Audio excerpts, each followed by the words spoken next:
다시금 한국 축구 레전드 중 한 명인 기라드, 기성용의 발언이 재조명되고 있습니다. 기성용이 직접 한 유튜브 방송에 출연하여 이강인에 대해 얘기했었는데요. 이강인의 성장과 잠재력을 감탄하며 한국 축구 선수들이 유럽에서 어떤 평가를 받을 수 있는지에 대해 전했습니다. 기성용은 이강인에게 자신감과 경기 운영에 필요한 성격적인 요소들을 갖추는 것의 중요성을 강조하며 중앙 미드필더가 중요한 역할을 한다고 언급하였습니다. 그러나 중앙 미드필더가 되려면 실력뿐만 아니라 성격과 체력적인 부분에서 많은 노력이 필요하다고도 발언했는데요. 기성용은 이강인이 발렌시아에서의 데뷔와 그의 성장을 언급하며 한국 선수들이 경기에서 더 많은 인정을 받고 유럽 리그에서 성공을 이룰 수 있기를 기대한다고 발언했었습니다. 기성용 선수가 이강인 선수에 대해 이야기한 점과 더불어 다양한 이강인 관련 소식 자세히 알아보도록 하겠습니다. 기성용 선수는 이강인 선수 데뷔 때를 먼저 언급했는데요. 강인이 같은 경우에는 어렸을 때부터 발렌시아에서 데뷔를 했잖아요. 그러니까 그 전에 이제 유스 시절 때 강인이가 어떻게 컸고 어떤 기량을 보여줬는지 보다는 저는 이것보다는 어쨌든 그 나이에 흥민이도 마찬가지고 그 어린 나이에 스페인이라는 무대에서 발렌시아잖아요. 이거는 정말 좋은 팀이잖아요. 발렌시아는 스페인 유스에서도 알아주는 명문팀이에요. 거기서 인정받고 대우받으며 데뷔했다는 것 자체가 이미 엄청나게 충격적인 사실이에요. 저는 외국에서 생활을 해서 더욱 와닿았어요. 정말 엄청나게 충격적이었어요. 그리고 이제 그 강인이의 플레이를 보면서 이 친구가 이렇게 볼을 차는구나라는 거를 봤을 때 두 번째 충격을 받았어요. 더 놀라운 건 강인이의 플레이가 작년하고 올해하고 점점 다른 것 같아요. 완전히 다른 모습으로 엄청나게 성장하고 있다는 게 보여지고 느껴져요. 피지컬적인 부분이나 또 경기를 운영하는 부분이 아직 어린 나이임에도 불구하고 엄청나게 빠르게 습득하고 성장하는 것 같아 놀라워요. 한번 이렇게 흡수해서 그거를 경기장에서 자기 것 만들고 성장하고 이게 정말 너무 빠른 것 같아요. 그게 사실은 어려운 건데 이렇게 단시간이 되었다는 게 정말 놀라워요. 그리고 19살, 20살, 21살, 23 이렇게 25살 계속 변하거든요. 강인이가 딱 지금 피지컬적인 부분에서 변화가 저는 있었다고 봐요. 2001년생이니까 물론 본인의 노력도 당연히 있었겠죠. 그러다 보니까 어떤 폭발력이나 그 다음에 드리블을 할 때 이제 결국에는 이 몸이 받쳐줘야 드리블을 할 수 있는 거잖아요. 그런 부분에 있어서는 확실히 작년, 재작년, 작년 올해가 좀 다른 느낌인 것 같아요. 강인이가 보고 있는 미드필더 중앙 포지션은 경쟁이 높고 수비, 중앙 미드필더로서는 기술적으로 뛰어나야 하고 스피드가 좋은 측면과는 다른 특별한 능력이 필요해요. 미드필더는 공격과 수비를 동시에 수행하며 경기 운영의 핵심적인 역할을 해요. 미드필더는 중앙과 사이드에 유리한 시야를 가지고 있어 팀의 빌드업 및 수비에 기여해야 해요. 최근에는 수비적이면서도 공격적이고 영리한 미드필더들이 선호되고 있는 것 같아요.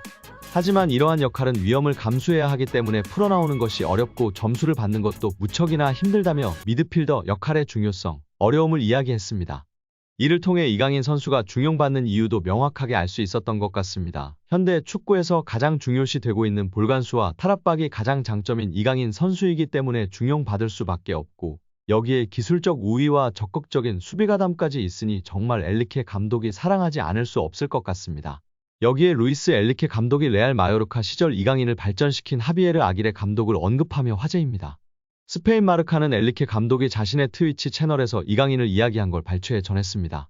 엔리케 감독은 아틀레틱 빌바오와 레알 마요르카의 코파델레이 결승전 이야기를 했는데 한 팬이 이강인 성장 관련 질문을 하자 아기레 감독 공이 크다고 말했습니다. 아기레 감독은 베테랑 지도자로 멕시코 국적인데요. 멕시코 대표팀을 비롯해 오사수나, 레알 사라고사, 에스파뇰, 레가네스 등 스페인 팀을 주로 지휘했습니다. 2014년부터 1년간 일본 사령탑으로 있기도 했습니다. 2021년도 시즌 중도에 마요르카로 온 아기레 감독은 이강인, 쿠보 다케우사를 활용해 스페인 라리가 잔류를 이끌었습니다. 지난 시즌 이강인을 한층 더 발전시켰습니다. 수비 축구를 하면서도 이강인의 기회 창출 능력을 극대화했습니다. 이강인을 다양한 위치에 쓰며 빌드업 시발점 역할을 맡겼습니다. 본인 중심 전술의 이강인은 더 능력을 선보였고 마요르카가 라리가 중위권에 오르는데 혁혁한 공을 세웠습니다. 라리가 정상급 미드필더로 분류돼 많은 팀들의 관심을 받았습니다. 마요르카는 이강인 잔류를 원했지만 이강인은 이적을 추진했습니다. 결국 파리 생제르맹으로 갔습니다. PSG 사령탑 엔리케는 이강인을 적극적으로 활용했습니다.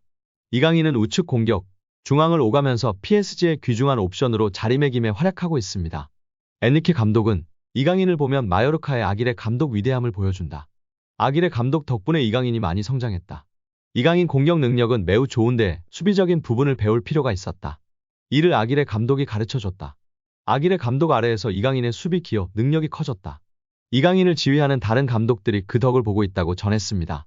한편 엔리케 감독은 모두가 마요르카가 아닌 레알 마드리드가 결승에 올라갈 것으로 봤다.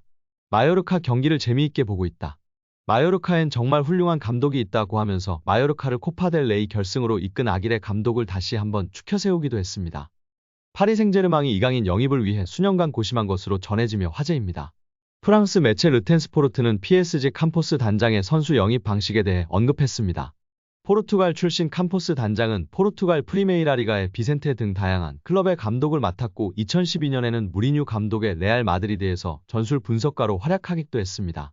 캄포스는 지난 2013년부터 2016년까지 모나코에서 단장으로 활약했고 이후 리를 거쳐 2022년 PSG 단장으로 부임했습니다. 르텐스포르트는 PSG의 지난 여름 이적 시장에서 주목할 영입 중 한 명인 이강인 영입을 위해 PSG는 2,200만 유로를 지출했다. 스페인 프리메라리가의 발렌시아와 마요르카에서 활약했던 이강인은 PSG의 기대에 완벽하게 부합했다며 PSG의 캄포스 단장은 릴의 단장을 맡았을 때 이미 발렌시아에서 활약하고 있던 이강인을 알고 있었다고 전했습니다. 이 매체는 캄포스 단장은 지난 2019년 이강인을 지켜봤지만 당시에는 이강인에 대해 확신하지 못했다. 이후 4년 후 이강인은 PSG로 이적했다며 이강인 영입을 위해 고심을 거듭했던 캄포스 단장에 대해 언급했습니다.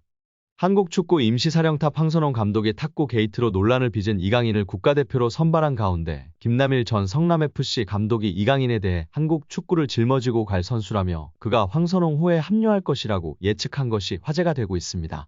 앞서 김 전 감독은 카타르 아시안컵 때 요르단전을 앞두고 요르단이 만만치 않은 상대라고 발언한 바 있습니다.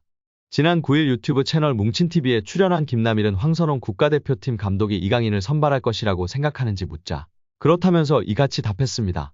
김남일은 어떻게 보면 아무렇지 않게 넘어갈 수 있는 일들이라며 저도 선배들하고 싸움을 많이 했고 욕하는 경우도 있다고 말했습니다.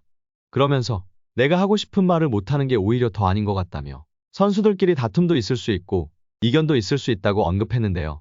특히 김남일은 개인적인 생각이지만 강인이를 대표팀에 데려가야 하는 이유는 앞으로 한국 축구를 짊어지고 가야 할 선수 중 하나이기 때문이라고 강조했습니다. 그는 황선홍 감독이 이강인을 대표팀에 부를지 여부를 묻는 질문에 대해서는 부를 것 같다며 강인이를 어떻게 쓸지 아는 감독이라고 답했습니다. 이어 김남일은 지난 아시안컵 때 이강인과 손흥민이 갈등을 겪은 이른바 탁구 사건과 관련해 감독, 리더의 문제로 그걸 거기에서 끝냈어야 했다고 일침했습니다. 선수들의 갈등이 해외 매체에 먼저 보도되고 이례적으로 축구협회가 빠르게 확인을 해주면서 축구협회와 리더십의 무능에 대한 화살이 선수들에게 돌아갔다는 점을 지적한 셈입니다. 오늘 영상은 여기까지입니다. 끝까지 시청해주셔서 감사합니다. 늘 건강하시고 더 좋은 영상으로 찾아뵙겠습니다. 구독과 좋아요도 잊지 마시고 부탁드립니다. 감사합니다.